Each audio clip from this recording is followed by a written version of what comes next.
که غواړئ چې د قبر د عذاب څخه بچاو سي او که غواړئ چې الله دې د قبر د عذاب څخه محفوظ وساتي نو داسې صورت مبارک دی، یو داسې صورت دی په قرآن کریم کې چې دغه مبارک کې رسول کریم صلی الله علیه و آله وسلم فرمایلی دی چې کوم مسلمان هر شپه د ویدېدلو څخه مخکې دغه صورت مبارک تلاوت کړي د دې په برکت سره به الله رب العزت د قبر د عذاب څخه خلاص کړي.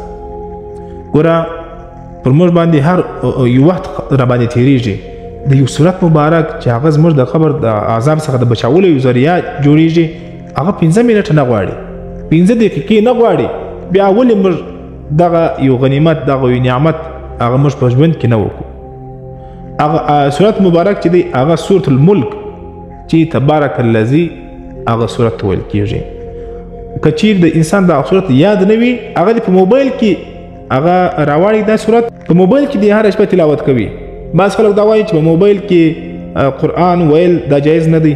بالکل جایز دی. زه په خپله مفتي یم، په موبایل کې قرآن کریم تلاوت کول جایز دی، خو په دې موبایل کې به ستا غلط فلمونه، غلط تصویران او غلط شیان به نه وي، نو ځکه قرآن چې دی هغه پاک دی، هغه پاک شی او غلط شی نشي سره جمع کېدلی.